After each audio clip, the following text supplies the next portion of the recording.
So from my understanding, it is a nona tree. So it's a tree which has been put there to honor the citizen and Ugandans as well. Yes, sir. Is there any way you can tour and come back again here, the same like here? When you go, you cannot come back.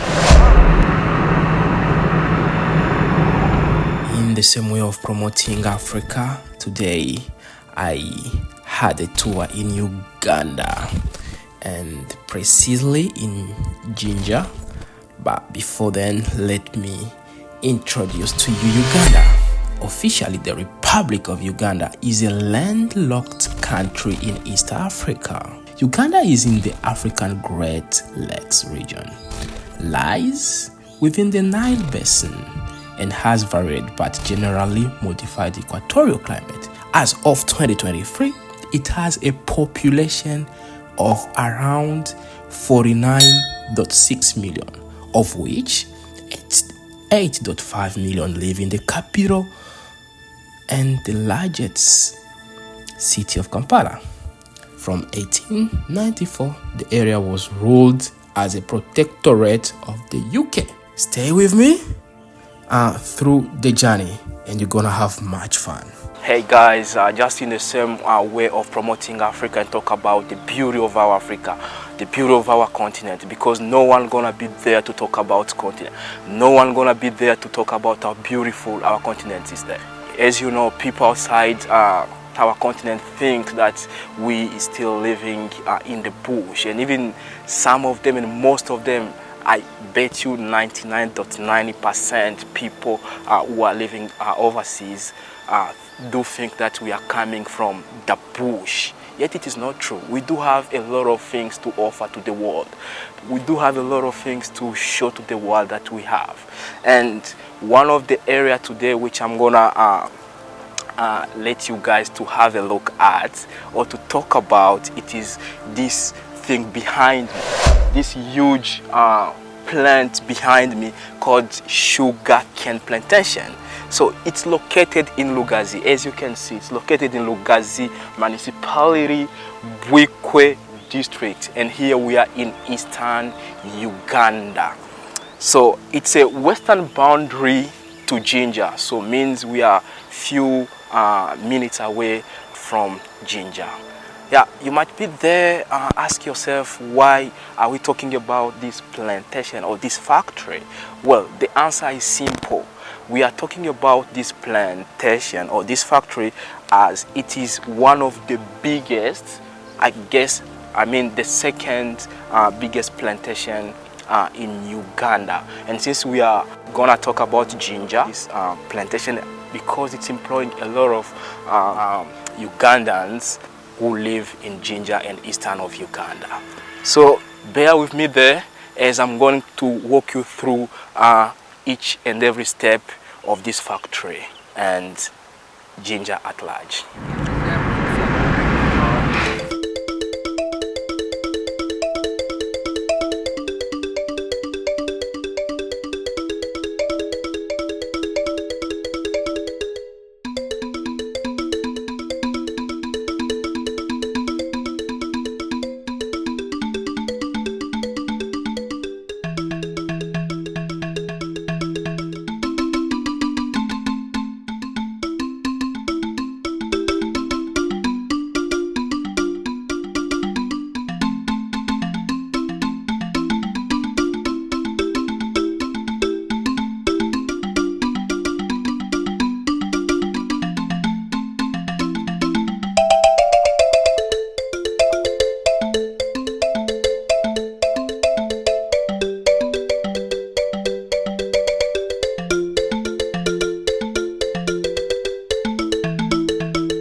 Why only this? You don't have an answer. Okay, cool. So guys, as you can see, the tour guide does not have an answer, but for what I can guess is that this tent is in honor of Ugandans and citizens. The global community continue to support the preservation of the forest and the other tropical wood forest since 2007. So from my understanding, it is a Nona tree. So it's a tree which has been put there to honor the citizen and Uganda. So, yeah. It's really amazing to be here in this nature. The nature, so we are communicating with the motherland, the nature. So it's really beautiful, and I wish you guys can one day come to Mabira Forest and experience what I'm feeling right now. Yeah, it's just another level of experience. So it's really beautiful and really amazing.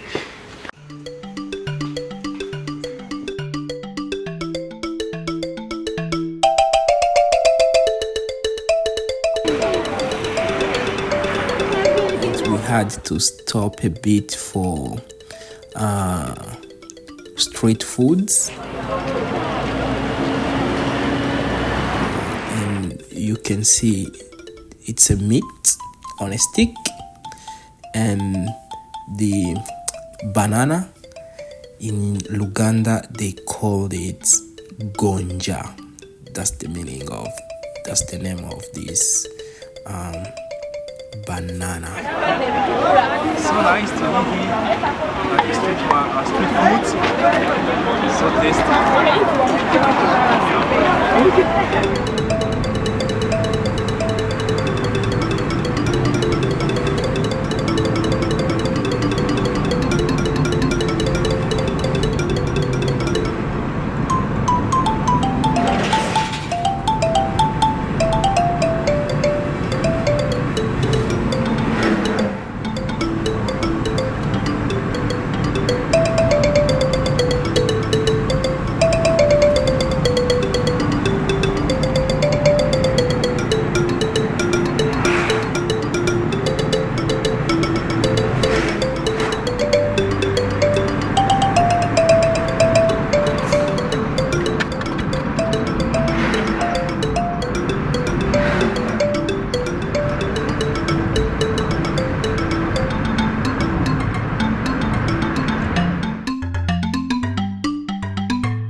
Hey guys, as you can see, I'm located in the tea farm, and tea is one of the Uganda main cash crops.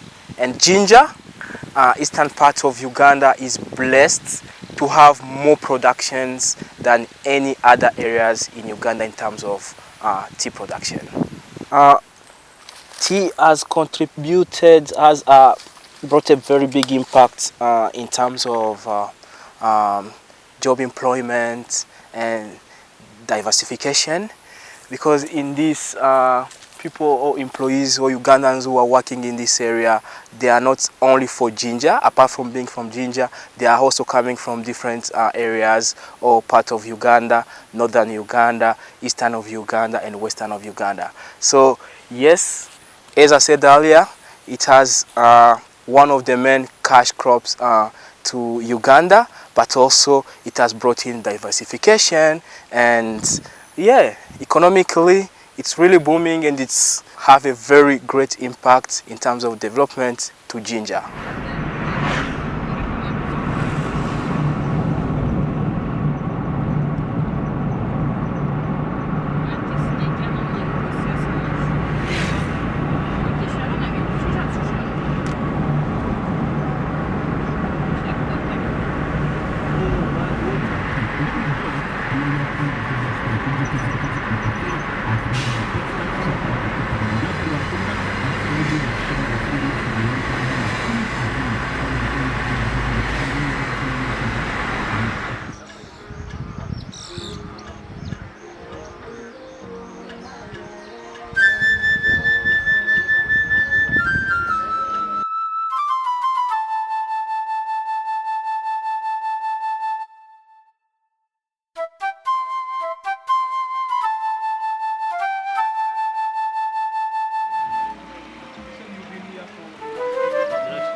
According to the locals, a statue of Gandhi was constructed here to the source of the Nile to mark his death and legacy, fulfilling his desire to have his ashes scattered in the river.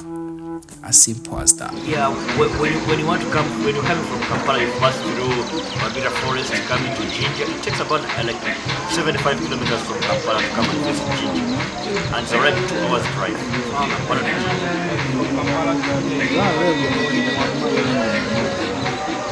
Yes. No. The only outlet of Kampala to come to Jinja is the central to the eastern part. We have Bale, we have Uganda, we have Soroti, Sia. We're going to the eastern part of Uganda. We're going to Kenya. The eastern part. Yeah, through Jinja you can connect to Kenya. That's the eastern part. Bypass. Are you ready to dance?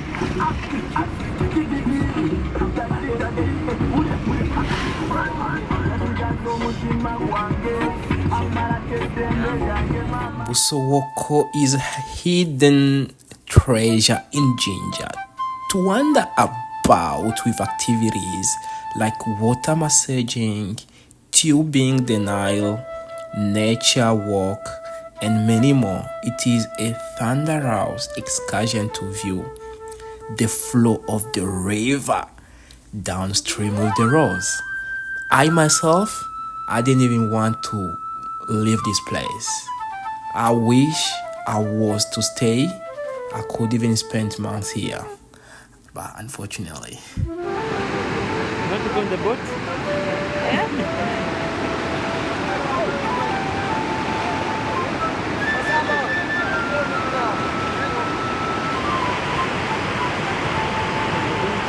So Busowoko is a village which is named after this resort beach.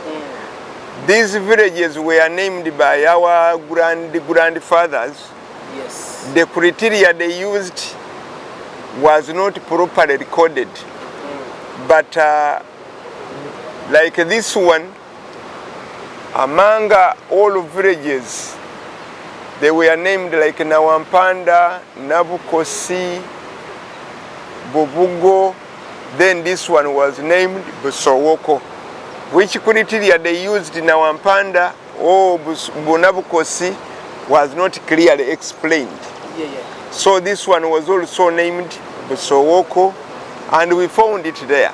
So when we also discovered this one, we said this waterfall is found on this village of Busowoko to differentiate it from, like somebody could find, say, who are you? I'm Suta Abdallah, to differentiate from Abdallah YB.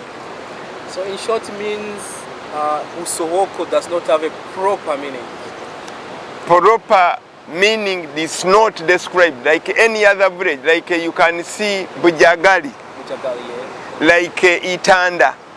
Nobody can critically say this was named because of this. Because that is how we found these areas were portioned by our grandfathers. They said this one is called this one, called this one. Even for us during those days, say, why was this one named this one? Why was this one?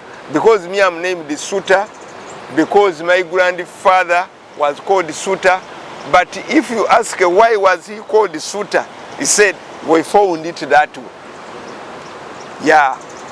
Can you describe us the location of this? Yeah, location, in case you are coming from Kampala, we do explain to people that actually immediately you cross the main bridge, because we have only the main bridge, that one crossing from Kampala to Jinja. We just direct you that as you come from Kampala to Jinja, immediately you cross the main bridge, you turn on your left. And that roundabout is called Ambakot roundabout. And then we direct you that it is estimated 17 kilometers from Jinja, where you branched off Ambakot to Busowoko Resort Beach via Bodondo. And I wondered why you came alone. This place, it is not enjoyable for people like you, men to men. You need to come with an opposite sex, so that you show him vibe. When you are there and you go for water massage with him, you will not enjoy like when you would come with an opposite sex. So that, madam, even if you have annoyed him for the last 3 years, he will declare from there that for the last, whatever you have annoyed me for the last 5 years, they have ended here, because it is the only place. That water tubing here, you will not find it at the source anywhere but only here. Very fresh water, whatever goes on your body, you will never find it again. Maybe if you go to Missouri and you will not find the same water. So Busowoko Resort Beach is the best place for you to come with your partner. Now we are hosting people on reception, after parties, camping. You see that one? Those are roasting areas for campfires. Over the weekend you find them, many of them, they are here. They live bigger hotels and they say, let's go for the fresh water at Busowoko. So that is how briefly Busowoko is. We are trying now, we are hoping that at the end of this year, we want you to come here. When you can eat, you can drink, and you can accommodate you. But at the moment, we can at least provide you with the meals and the drinks. For the cottages, by December, maybe they could be ready. But as for now, this is where we are. Beautiful. Yeah. Beautiful. Actually, I appreciate for the input you have put in and all the details. I think you have been very, very wide and general, and I feel like you deserve a golden medal. Hey guys, we are here at Busowoko Waterfalls. It is located in eastern part of Uganda, and we are 15 kilometers away from Jinja. And as you can see, there is the place really look very beautiful. It's an amazing experience being here. We've been told by locals that this place hasn't been here so long, so it has been here for the last 3 years. So it's still brand new because they've still been renovating it. Things are still new, and it's a very amazing experience being around this area. It's therapeutic. Everything is just on spot. Cool. So next time when you visit Jinja, do not forget of visiting Busowoko. Uganda Railway Museum, housed in is one of the Jinja's oldest and historical buildings, constructed in 1928. The museum contains artifacts from the days before the railway in Uganda, the life during the early days of railway development, the era of colonial expansion, and the railways after independence. The Uganda Railway was named after its ultimate destination and its entire original kilometer 661. Construction began at the port city of Mombasa in British East Africa in 1896 and finished at the line's terminus in Kisumu on the eastern shore of Lake Victoria in 1901. The visit to the Ugandan Railway Museum was very resourceful. I'm gonna let you to listen to this gentleman who was very detailed in his explanation.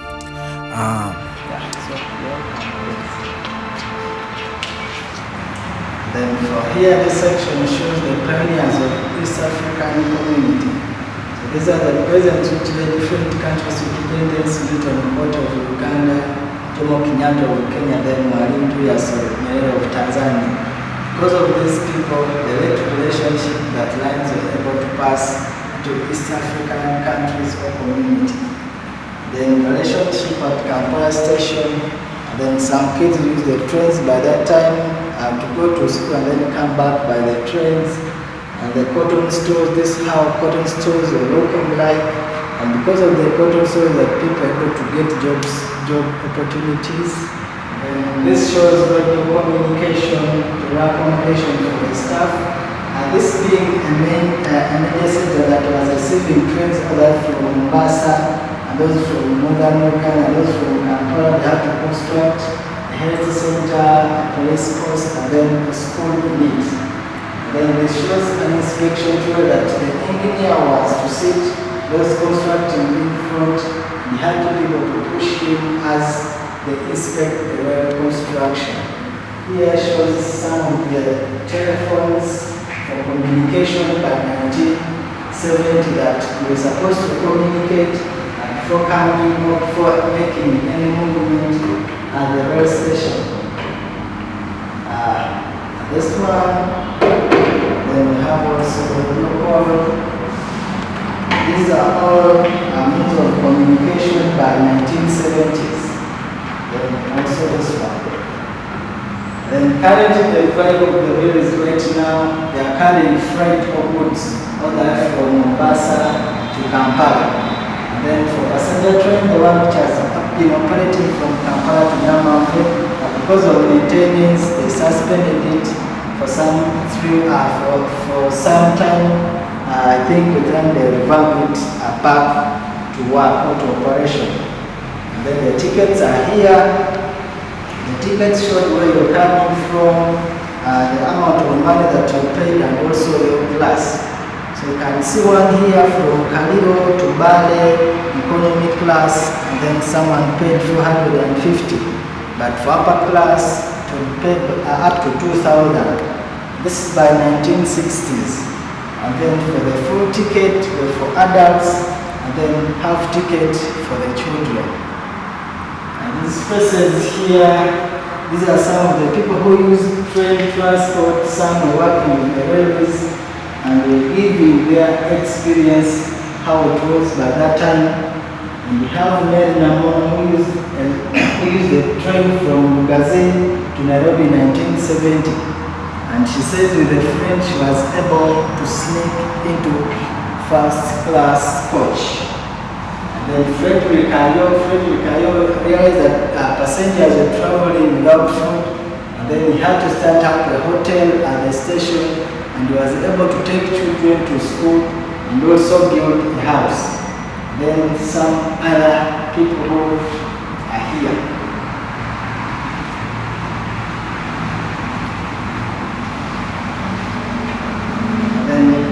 This is called a spotlight lamp.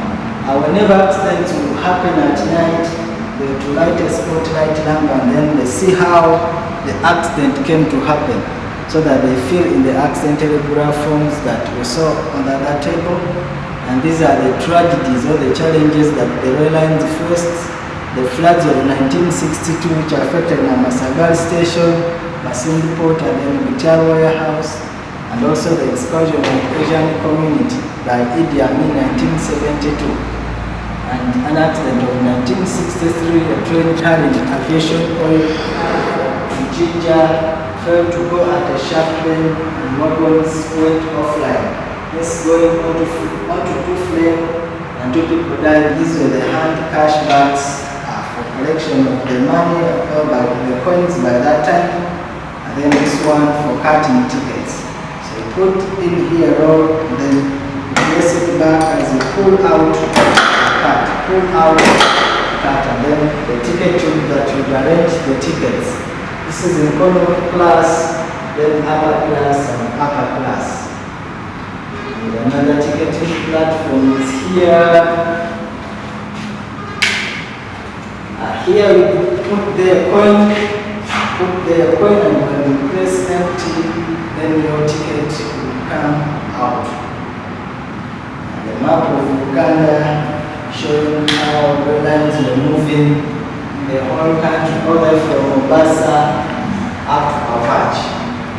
And then right now the active line which is operating is from Kampala to Jinja, Sebata, Tororo, then Nakuru until Mombasa, then the Kisumu line. Those ones are working, but the remaining lines are no longer working. Also, maybe from Mwanza, Northbelt, Jinja, then Kisumu, there's a ship which goes around these places.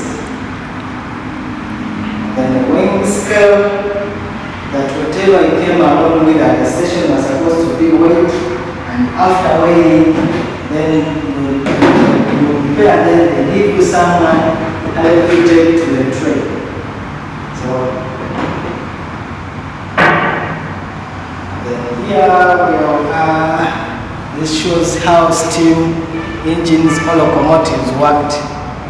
That they put their coal or wood, and when wood burns the water produces steam. Steam pushes the piston, and the piston will push the connecting rod, and you start seeing the train starting to move slowly. And then the rockets are here. These rockets were used for communication. When trains were coming to the station, they had a person who was supposed to go to the station master's office. So you go to the station master's office, gives you a piece of information, and you put it inside here and go at the entry where trains are entering the station, and you lift and give those people entering the station to know which line they are going to use and any other information according to the status of the station. And then this shows the key token for different lines. These are keys for different lines, Kampala line, Kamui line. So if you choose one of the lines outside either Kampala line or Kamui line, you're supposed to pick a key and you put it here. And if you reach here, then you're supposed to communicate and they put it out so that you've left or you've reached, so that another person will remove this key and then you put for another line that you're supposed to use. And the monoscope or a viewer for the engineers to check if the line were leveling or level. So the engineers will check through the viewer and you'll be able to see if the rail lines were leveling. So the numbers of the element are upside down, but through the viewer they are upright. Or the viewer converts them. Glass prism. That's what it uses. And then this demonstration here showing how lines are moving.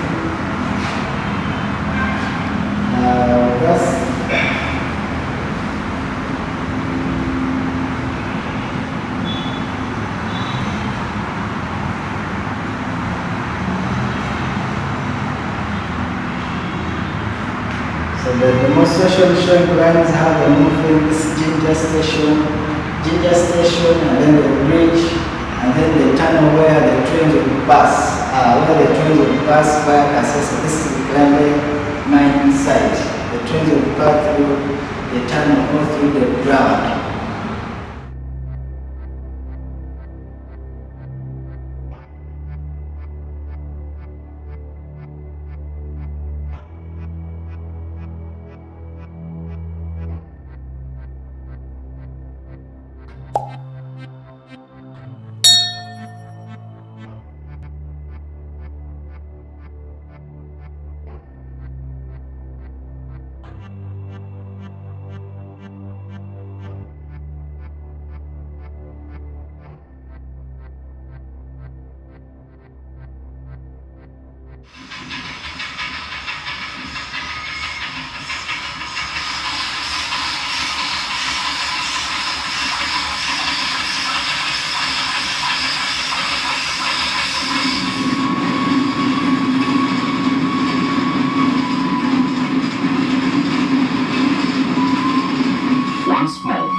are sitting in a carriage that used to accommodate workers as they repaired the rail lines in the various parts of the country.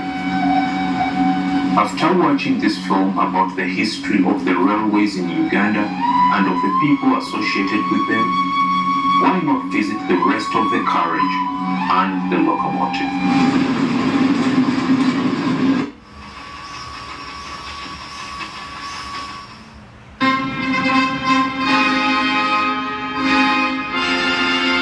This history does not start in Uganda, but rather in London, where Parliament sat in 1895 to approve the construction of a railway that would go all the way from Mombasa to the shores of Lake Victoria in present-day Kisumu.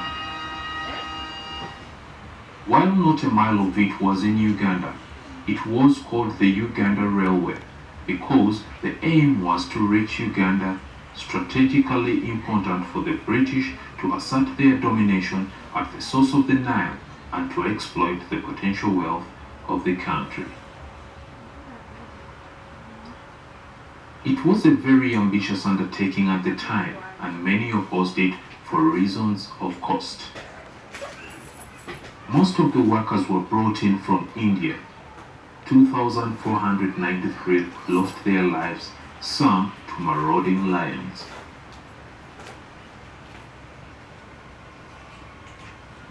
Having started in 1896 in Mombasa, the line led to the creation of Nairobi along the way and eventually reached Kisumu in 1902.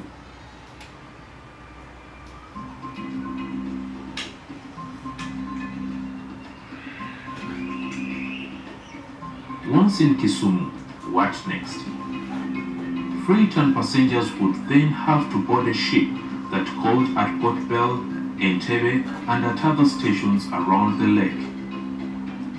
And it is to link Kampala with Port Bell that the first railway was built in 1909. By that time, cotton had been promoted in Uganda, and an efficient way to export it had to be found to feed the cotton mills in England and in the rest of the British Empire. Another railway was built around that time to bring cotton from Bombo. It came to be known as the Small Railway, Railway, and passed through the place we now know as Kalere.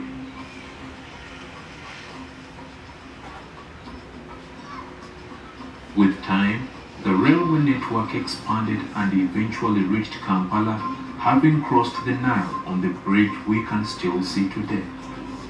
Look at these early images of a train on the bridge. If you watch carefully, you can also see the firewood stacked at Jinja Station. This would fuel the steam locomotives that were used throughout the system.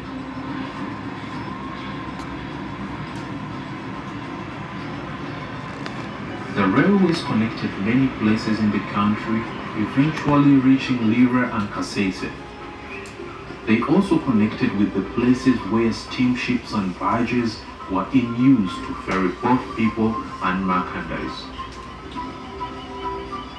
The lines were primarily meant to collect raw materials, cotton, and copper in Kasese. During the colonial period, Africans were generally seen as inferior to the Asian community, many of whom were descendants of those who came in to build the railway in the first place.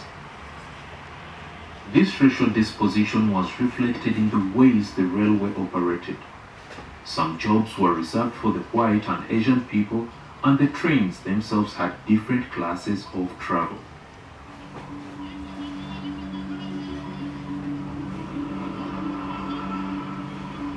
While the class depended on the amount of money you were prepared to pay, the poor were overwhelmingly African and traveled in third class. The British and other foreigners traveled first class, but in all the towns served by the railways, the station became an important center of economic activity. The discrepancy in jobs led to many conflicts in the railways, especially as independence approached. In 1959, there was a strike and white employees had to take on the tasks normally carried out by Africans to keep the railways and ships going.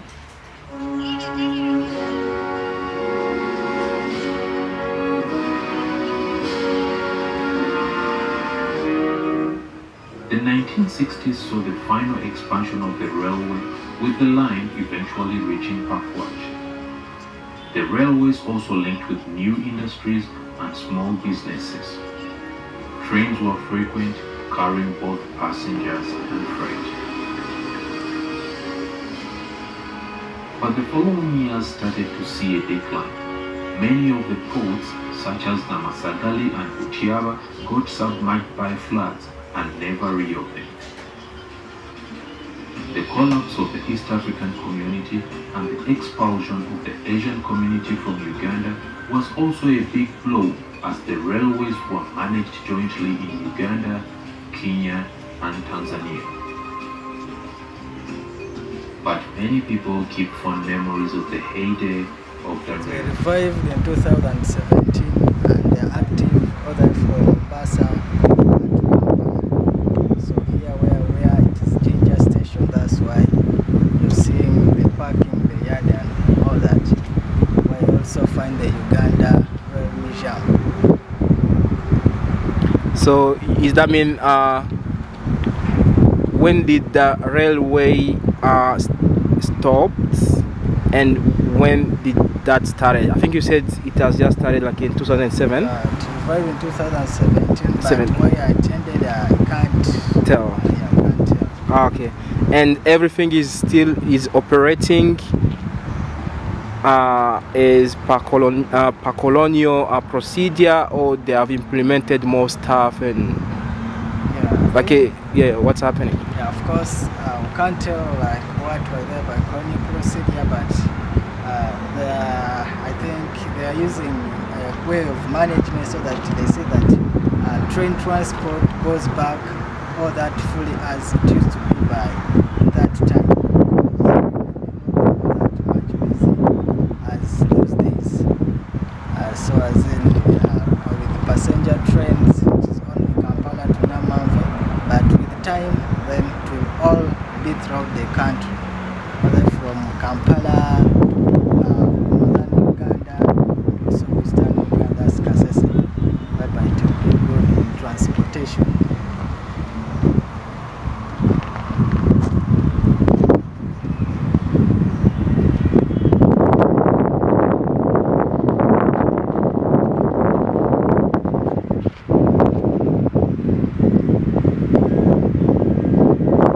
My name is Joel and I'm a senior guide at Bombastic Boat Tours Jinja. We are based at Ripon Fishing Village. That's in Jinja City. We just walkable distance around a 5 minutes ride from the town center to the shores of Lake Victoria. We are based next to the sailing club and we do boat rides.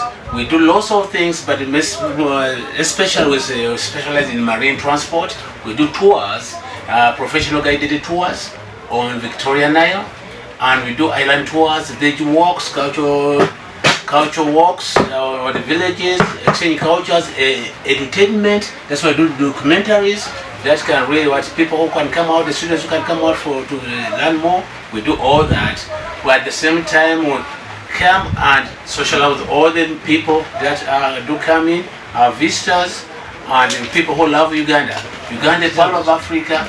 We are really very blessed. We are endowed with the beautiful nature. We are gifted by nature. It's never really hot, it's never cold in Uganda with our tropical climate.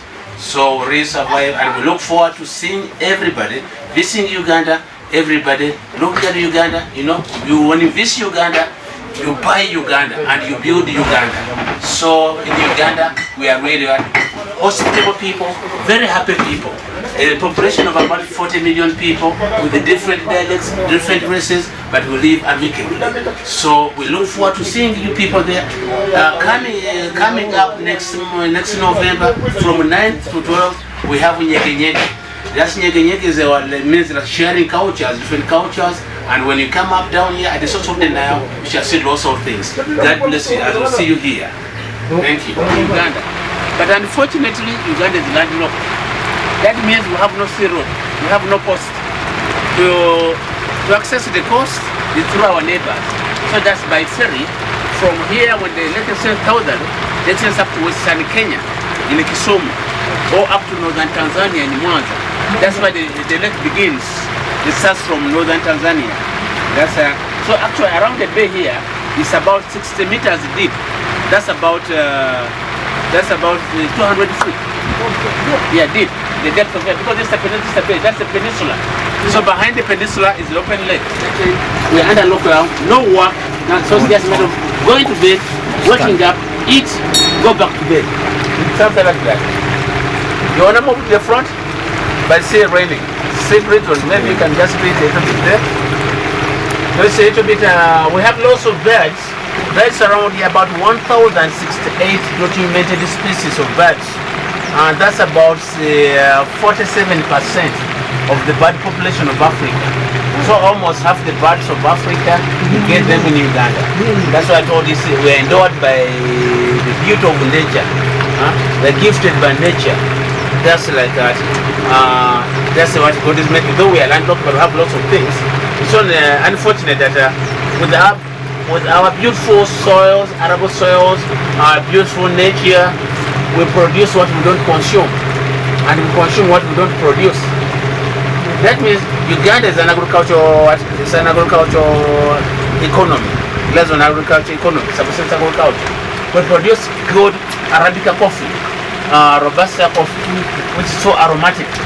But the problem, since the majority of Ugandans, about 3/4 of Ugandans, live on about $2 a day, you can't afford a cup of coffee at about $13–15. That's quite what that can take you for a week, a family for a week. So that means they will produce coffee, but we don't consume the coffee.